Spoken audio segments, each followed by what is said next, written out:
Tim, I'm starting to think Apple heard our podcast and repeated what we were saying. I'm firmly convinced that everybody at Apple is just hanging on my every word. That's what I believe, as I think most of the people in the technology sphere are. We've been spoiled. The very fact that you could have an IT professional who spends their entire career from day one of their job, from graduating from university, from college, to retiring, and use the same algorithm, that will never occur ever again. Never, ever again. And we've had multiple guests say that on our podcast. Wow, I feel like I'm repeating myself now. Basically, it's Apple and it's Google and other root store program operators who are saying you need to be running certificate lifecycle management. Yeah, and again, in moving forward together, Chrome is unambiguous in saying one of the benefits of shortening certificate lifespans is that it will encourage automation. This is Apple saying the same thing. Hello and welcome to Root Causes, the PKI and Security podcast where a pair of industry veterans talk about all matters digital certificates and PKI. We're here at Toronto Sessions Season 3. I'm Tim Callan, Chief Experience Officer at Sectigo, and of course, I'm here with Jason Sirocco, Senior Fellow at Sectigo.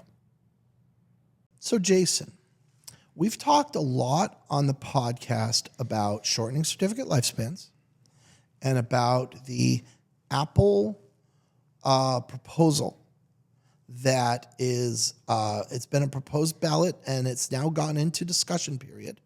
So as of taping, we're in discussion period. By the time we air, it will probably be in voting period.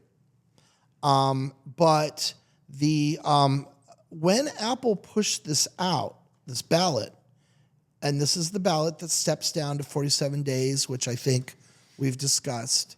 When Apple pushed it out, they also pushed out a rather detailed, let's call it explanation of their motives and reasoning.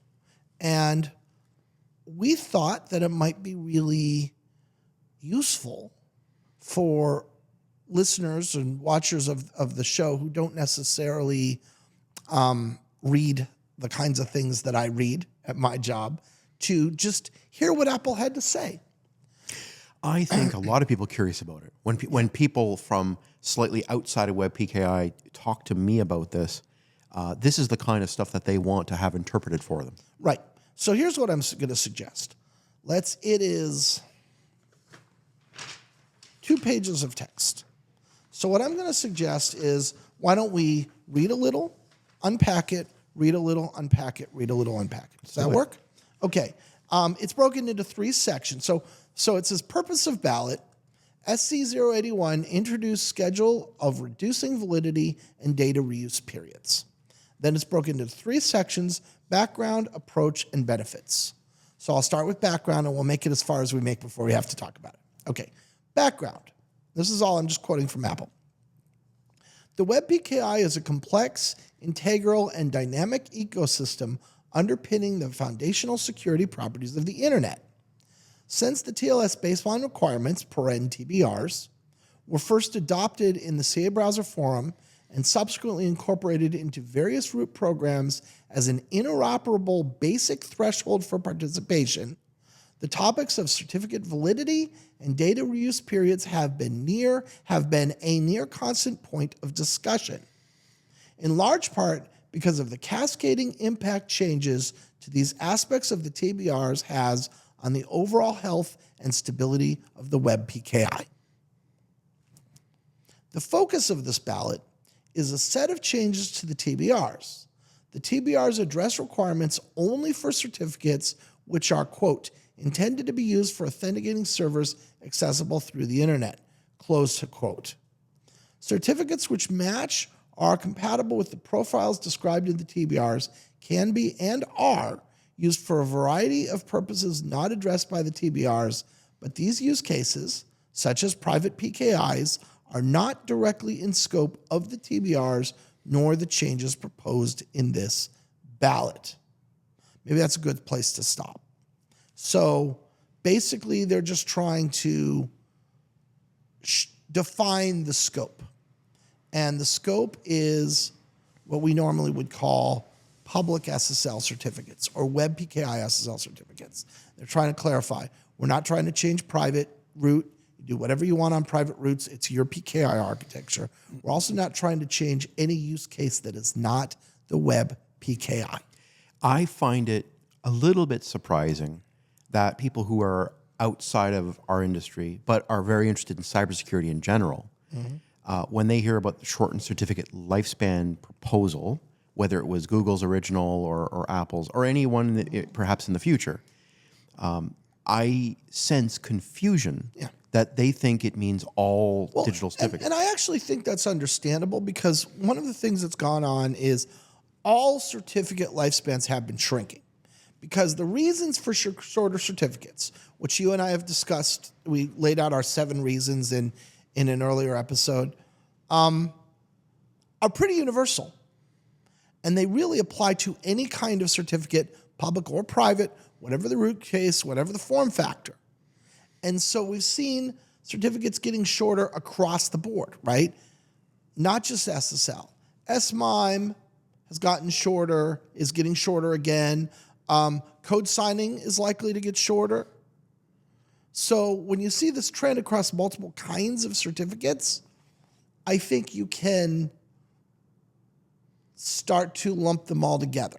And this is Apple trying to be really clear about what we're talking about and what we're not. Scope makes sense. Yep. Okay.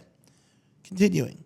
The TBRs maintain a requirement for CAs to revoke certificates they have issued within 24 hours under certain circumstances. It can reasonably be inferred from this that certificate issued in compliance with the TBRs are understood to be managed in such a way as to allow for certificate replacement within any given 24-hour period.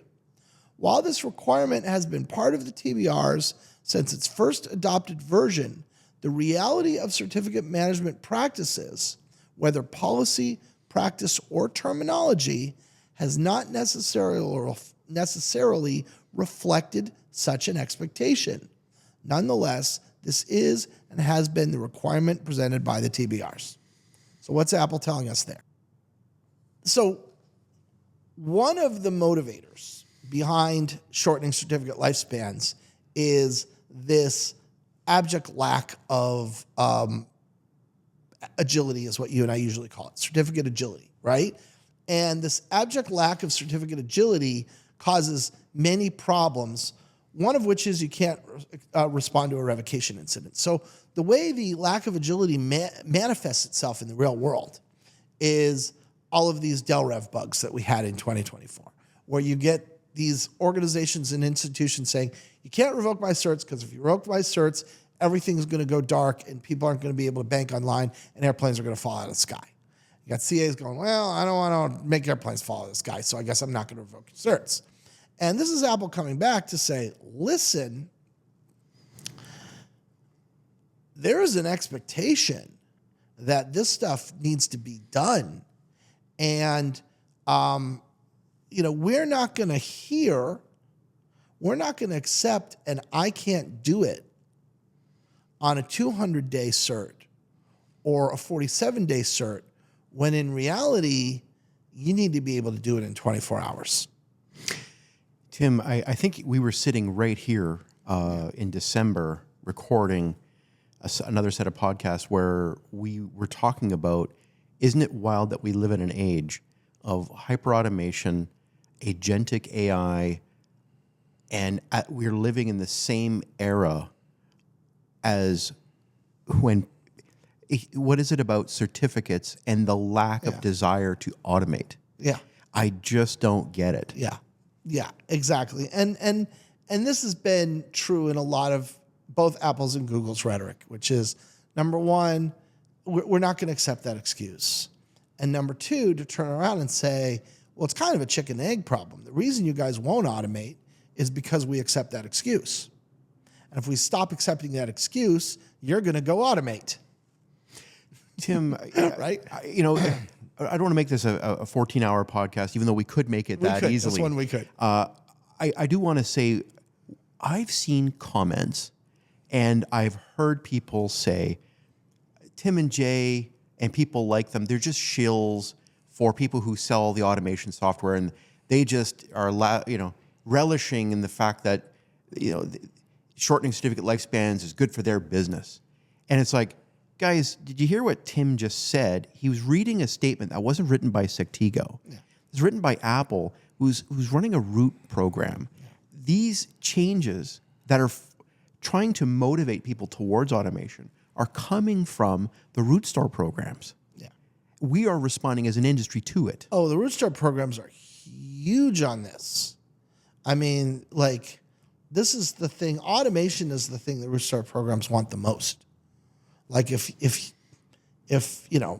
Genie came out of a bottle and went to someone who owns a major root store program and said, "I'll do one thing to your industry. What do you want me to do?" That's what they're going to say. It's universal certificate automation. We don't typically talk about selling software on this podcast because we want to stay away from that. Yeah. But the reason why we do sell that software, certificate lifecycle management, is because of this. Yeah. If we didn't do it, Tim, the root store programs would not be very pleased with us. Oh, yeah. No. Yes. Well, in fact, it's a requirement, right? There are requirements coming in that CAs, and right now it's a requirement on new CAs, but eventually it's going to be a requirement on all CAs, that you have to have automation support or they won't add your root. That's how fundamentally important it is. Right. I mean, that's how the root programs think about it. And you see that here, right? There's a whole paragraph dedicated to that here. All right. So next section called approach. This is one paragraph long, so we'll do the whole thing. The other thing I'll say is there's endnotes. There are 10 endnotes on this. I'm not going to read the endnotes because it's going to be too hard. Okay. You can go read them yourself if you want. So approach. Quote, reducing certificate validity and data reuse periods involves changes that extend beyond the CA browser forum, and it is challenging to predict all potential impacts. Because we need to address known unknowns as well as unknown unknowns, it's important to provide mechanisms for, one, substantiating previously unassessed risks, and two, altering course when necessary. Similarly, in order to shift more unknown unknowns toward known unknowns and known knowns over time, it is useful to ensure broad awareness prior to changes taking effect.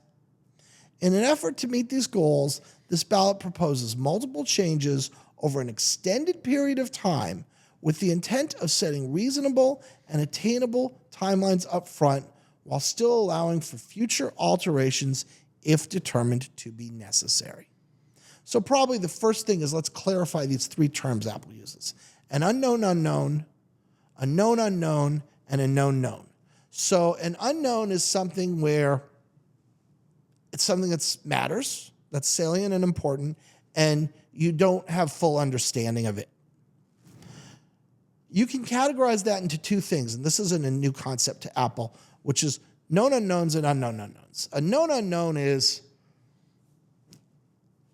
there's creatures in the sea we haven't discovered yet, and we're aware of that because the ocean is big, in some places it's really deep, and we're aware of the fact that there are creatures in the sea that we haven't discovered. That is a known unknown.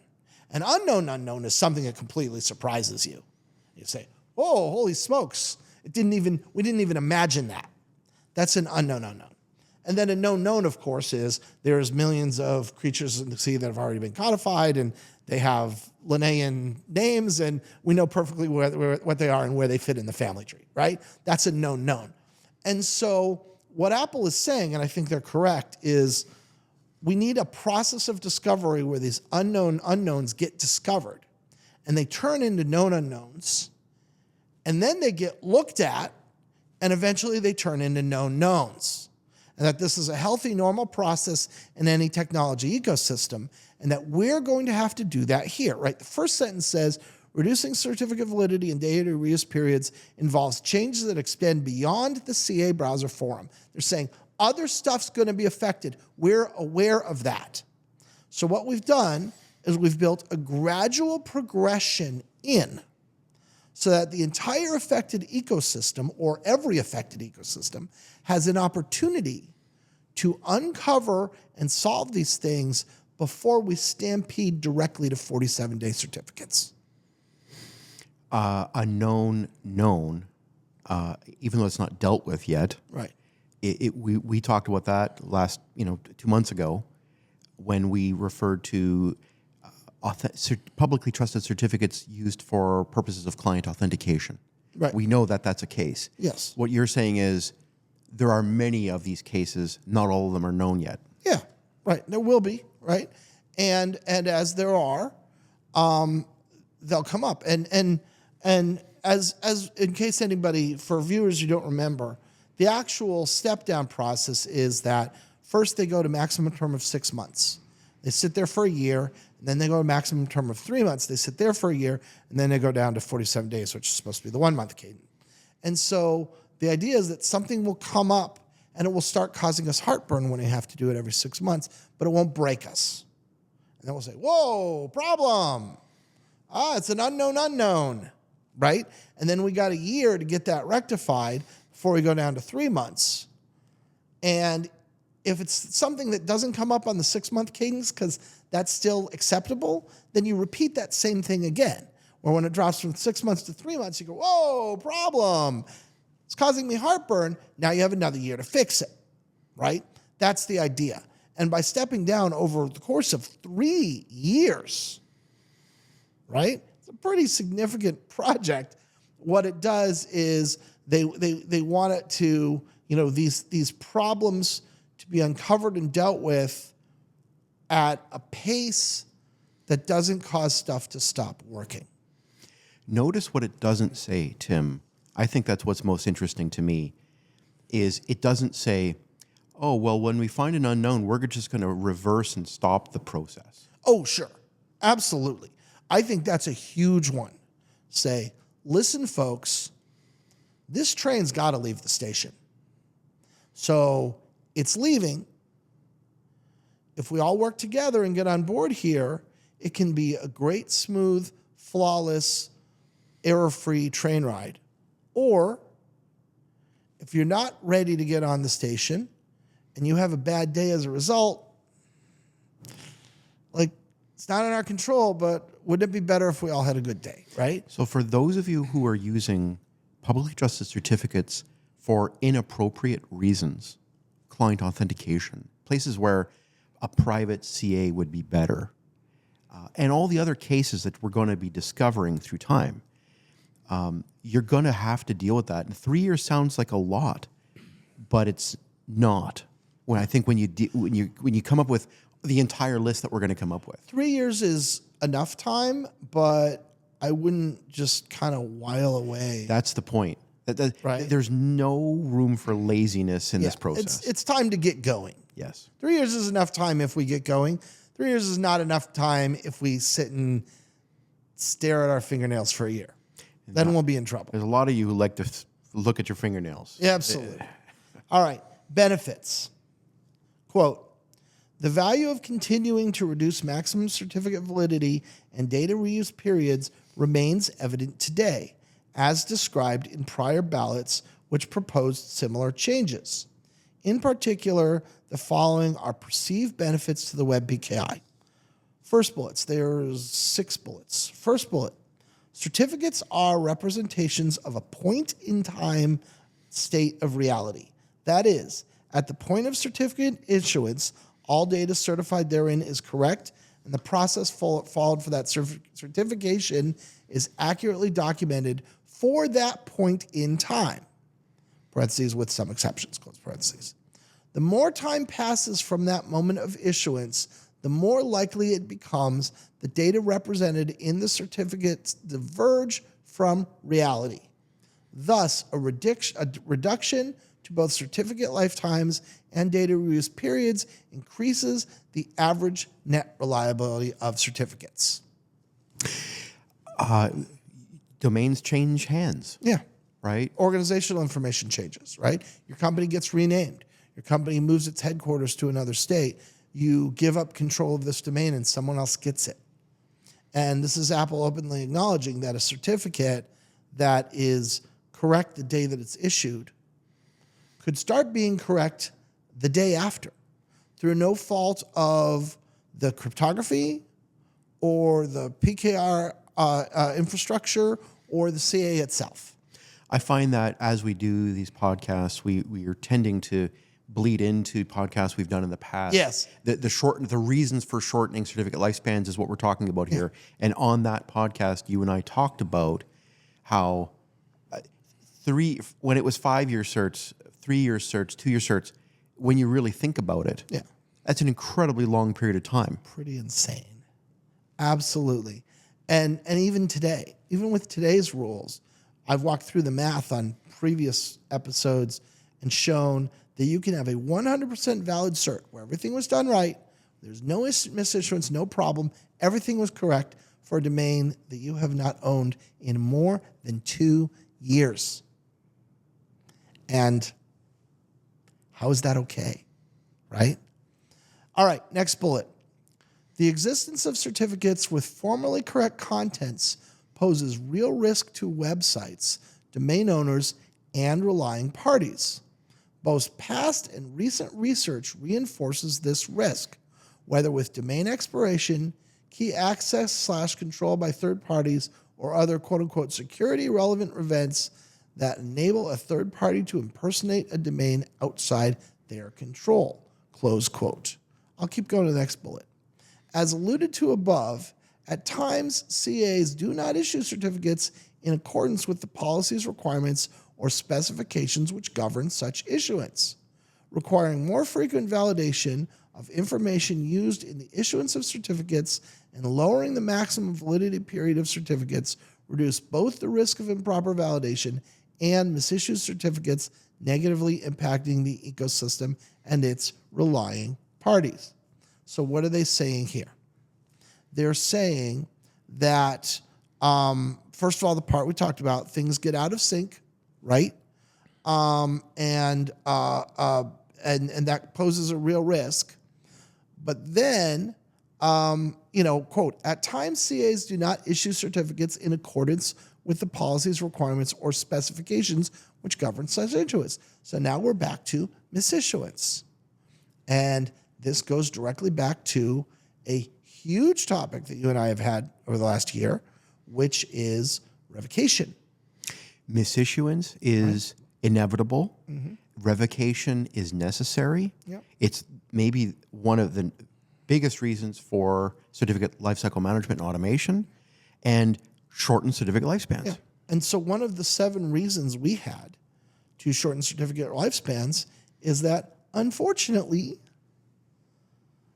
CA-based revocation, partly through the decisions of CAs, partly through limitations of the structure of revocation, is imperfect, right? And if revocation were perfect, there would be less heat on the idea of shortening certificate lifespans. And some of that's unavoidable just because of the way it works. Some of that is avoidable. It's because of decisions that CAs made. So any CA who you don't want certificates to get shorter, you kind of brought this on yourselves, guys. Sorry, but you did. Shall we move on? Yes, sir. There we go. Oh, and this is just what we're talking about. Certificate status services, such as CRLs and OCSP, are technologies which do not adequately protect relying parties at this current scale of the internet, whether due to privacy concerns, performance impacts, timeliness of relevant statuses, and the accuracy and usability of data or other inadequacies.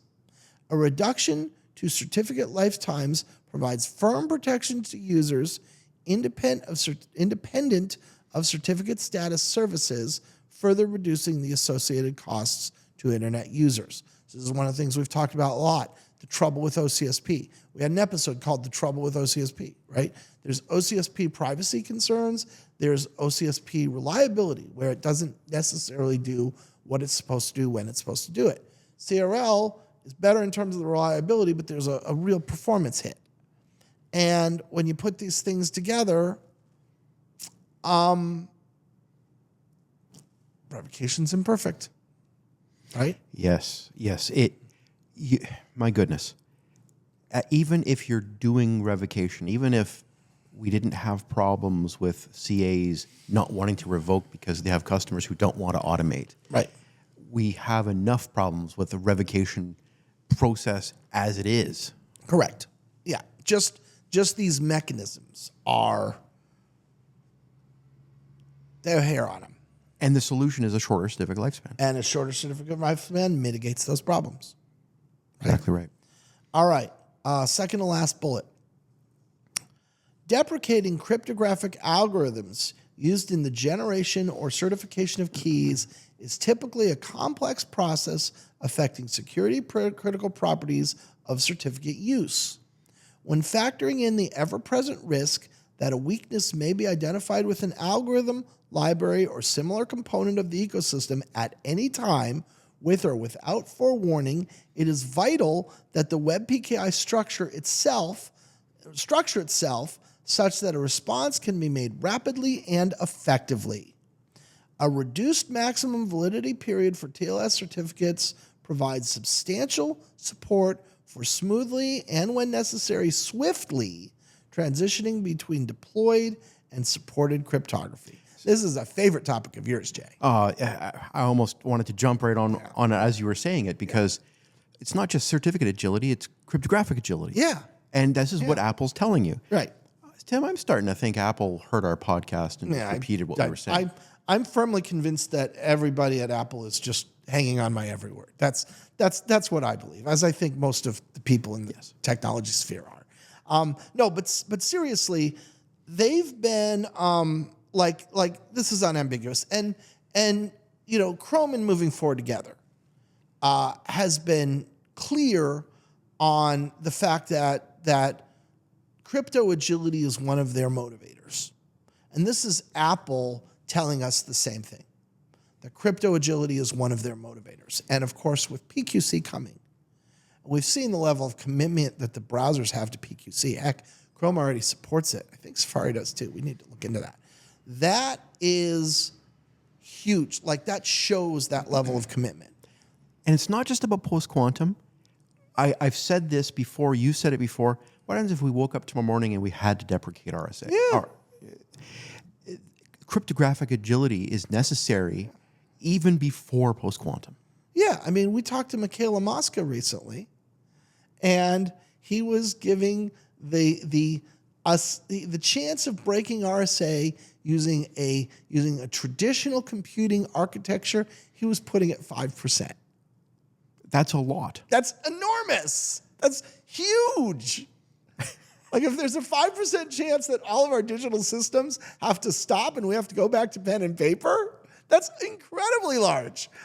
And so, yeah, and so, as you and I have said a bunch of times, we've been spoiled in the IT sphere by the fact that we can put crypto in place and literally leave it there for decades.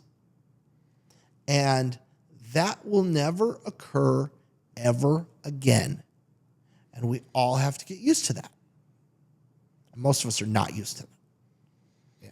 We've been spoiled. The very fact that you could have an IT professional who spends their entire career from day one of their job, from graduating from university, from college, to retiring, and use the same algorithm, that will never occur ever again. Never, ever again. And we've had multiple guests say that on our podcast. So, and this is Apple saying that too, that crypto agility. And I've brought this up in the past, but I think the real light bulb moment from this was the deprecation of SHA-1.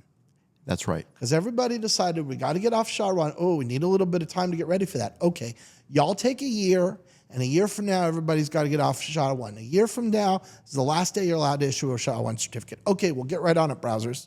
And then that day rolls around, it's the last day to issue a SHA-1 certificate. And in that time frame, public TLS certificates could have been 3 years in length. And there were certs sitting out there. More than 4 years after the realization had occurred that we couldn't use SHA-1 anymore, like starting now can't use it, that were valid, that were not misissued, that were not due to be revoked. And that was a huge light bulb moment where people, especially in the browser community, said, we are doing this wrong. We have clear precedents for how we've done crypto agility in the past, and postmortem says failure. Yeah. Yeah. And that was a huge one. Like, that was just this giant wake up for a lot of people. All right, last bullet. While not intended to be a primary benefit of this ballot, it is also worth noting that an ancillary benefit to these changes is expected in increased consistency of quality, stability, and availability of certificate lifecycle management components, which enable automated issuance, replacement, and rotation of certificates. Increased deployment of robust bidirectional automation is not a panacea for challenges in the Web PKI, but it certainly helps. Wow, I feel like I'm repeating myself Yep. now. Basically, it's Apple and it's Google and other root store program operators who are saying you need to be running certificate lifecycle management. Yeah, and again, in moving forward together, Chrome is unambiguous in saying one of the benefits of shortening certificate lifespans is that it will encourage automation. This is Apple saying the same thing. And, you know, I've been pretty public in my viewpoint that it's a chicken egg problem. We don't automate because automation isn't required, and we don't require automation because we haven't automated. And you can go in this circle for as long as you want, and you'll stay in that circle until something changes it. And so the only something in that loop that can get us out of the loop is for some kind of automation requirement to go into place, right? And again, we're seeing this now with Apple in the step-down approach. And so that's Apple openly acknowledging that while it's not the primary motivator, they don't mind that it's an outcome. We've come a long way, haven't we, Tim, from the days of keeping track of your certificates in a spreadsheet. Oh, yeah. We've come a long way over a lot of years. It has taken a long time to get to this point. Yeah. But thanks for that. So there you go. So I'm sure we'll be returning to this topic, whether the ballot succeeds or fails. But I thought that background was just That's great. helpful. Just great. All right. Thank you, Jay. Thank you. This has been Root Causes.